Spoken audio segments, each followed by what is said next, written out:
Bienvenida, mi nombre es Ale y esta es la primera sesión de nuestro estudio del libro de Ruth.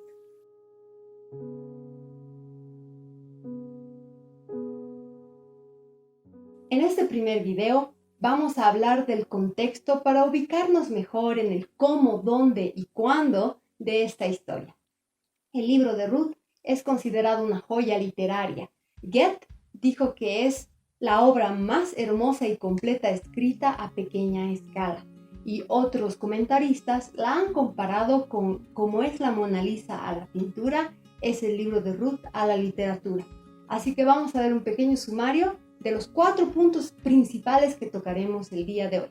Contexto histórico, contexto geográfico, contexto cultural y contexto teológico. Contexto histórico.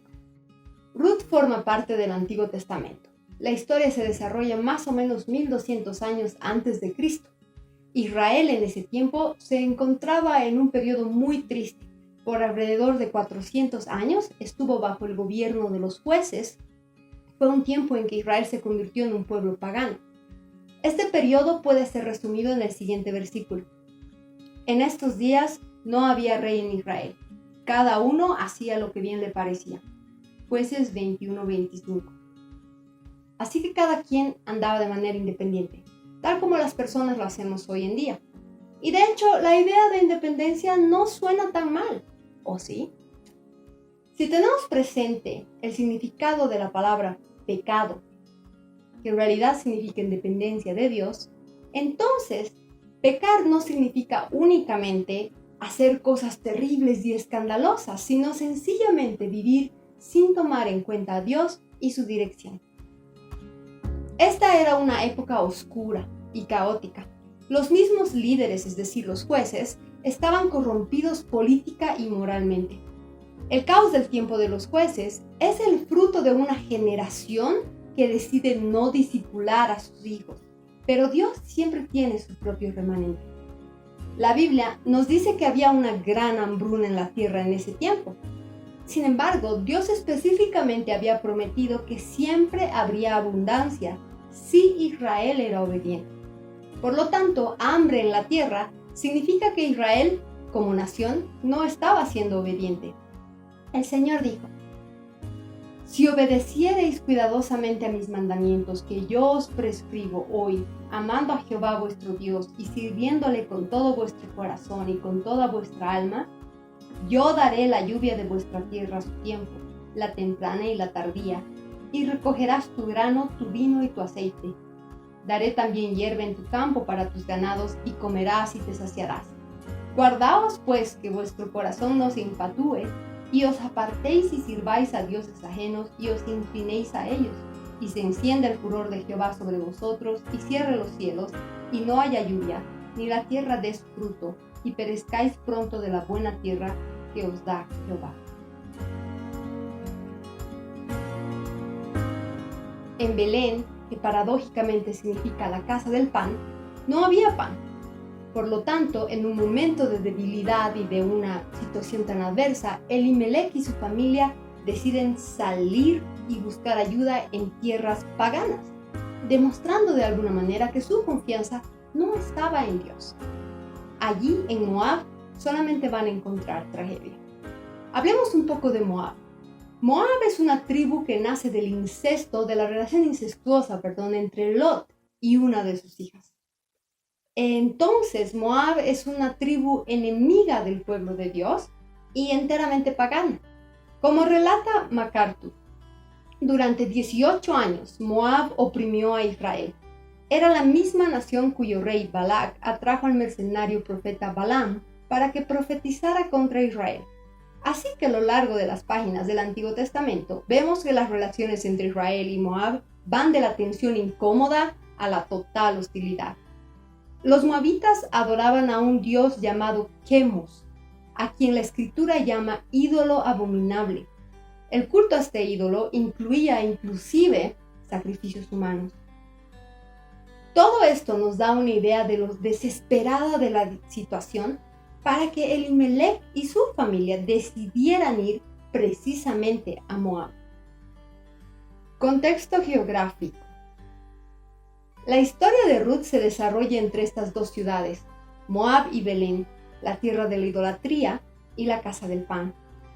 Para llegar allí, Elimelech y su familia tuvieron que caminar poco más de 80 kilómetros, a través de la desolada Jericó, pasar por el desierto de Judá cerca del Mar Muerto, cruzar el río Jordán hasta llegar a la tierra de Moab. Esto definitivamente era dejar la tierra prometida de Israel y regresar al desierto del cual Dios los había sacado siglos atrás. Estaban literal yendo en la dirección contraria, si te das cuenta. Contexto cultural.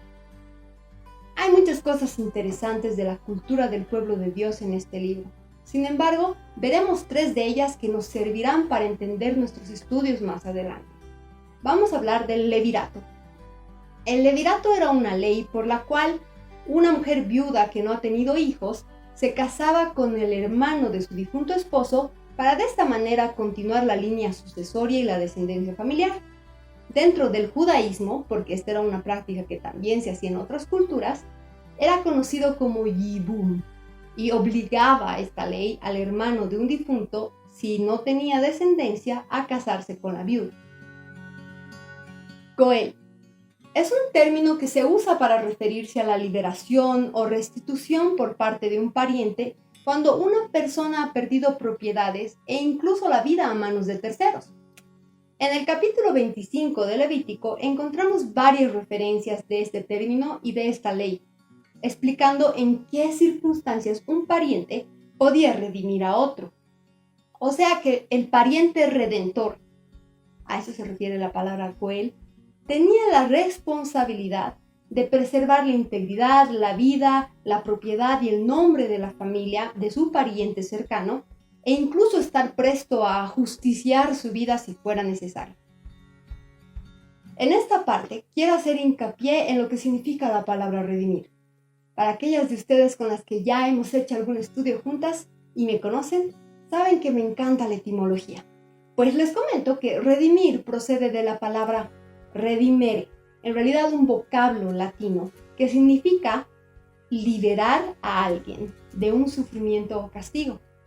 También puede utilizarse para hacer referencia a adquirir o recuperar algo que se había perdido o se encontraba embargado. Es también conseguir la libertad de una persona o sacarla de la esclavitud mediante el pago de un precio. Aquí déjame contarte algo. Yo fui esclava un tiempo, esclava de mi propio pecado, de mi carne, de mis deseos.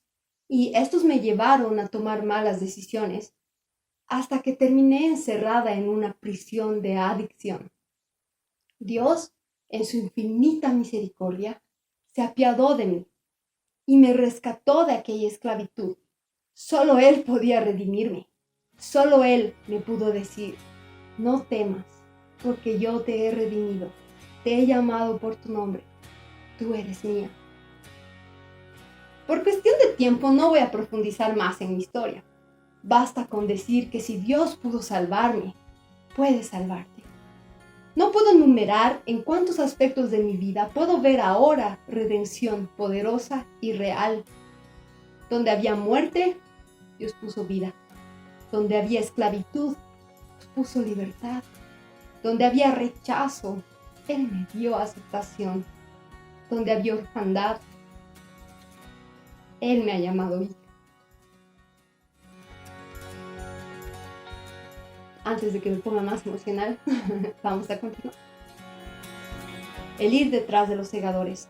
Este es otro aspecto de la cultura que nos va a permitir entender mejor los pasajes que vienen más adelante.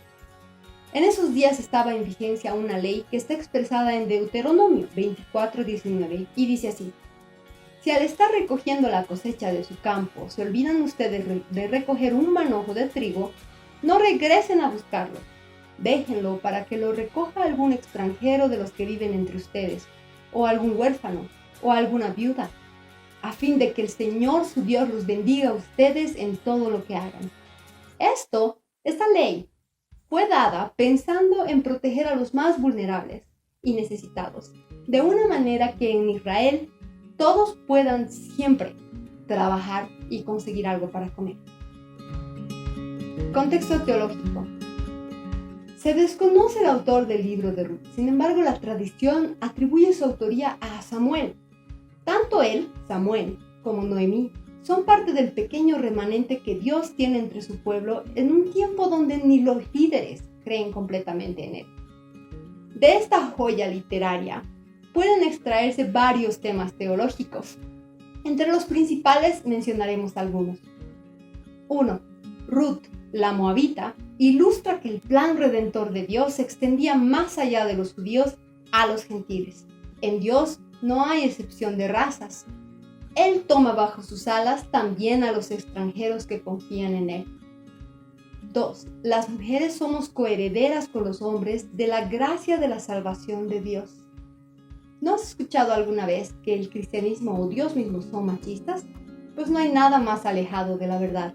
Y esta historia es una prueba más de cómo Dios quiere utilizar en su plan a mujeres. 3. Ruth describe la soberanía de Dios y su cuidado providencial. 4. Boaz es un tipo de Cristo. Aunque el libro se llama Ruth, el personaje principal no es precisamente Ruth, ni siquiera Noemí. El personaje principal de este libro es Boaz, este buen hombre que debió ser muchísimo mayor que Ruth. La tradición más o menos nos dice que debía haber tenido unos 60 años, mientras que Ruth estaba tal vez entre los 20 y 30. Y es en la historia el pariente redentor.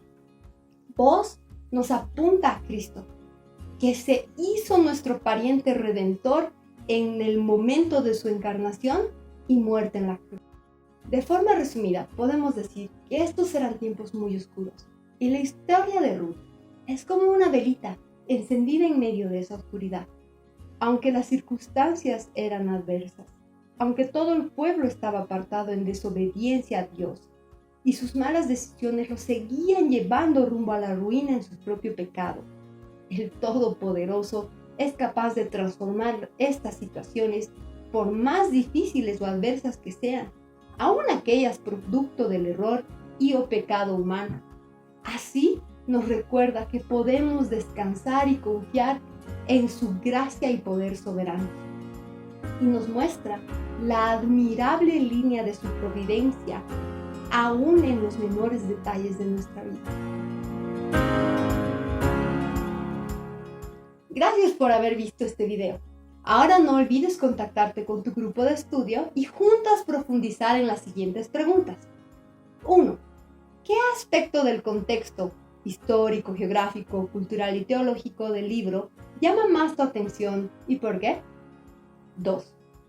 Siempre se ha dicho que Israel es el pueblo escogido de Dios. Sin embargo, ¿cómo te hace sentir saber que el plan de redención de Dios incluía desde siempre también a extranjeros de toda raza? 3. Como mujer, ¿cómo te hace sentir saber el especial papel que Dios da a las mujeres en su plan redentor? 4. ¿Tienes una historia de redención? Cuéntala. Y si no, ¿quisieras tener una? Tenemos una memorización sugerida del versículo clave de este estudio, y se encuentra en Isaías 43:1. No temas, porque yo te he redimido, te he llamado por tu nombre, tú eres mío. Muchas gracias, que Dios te bendiga.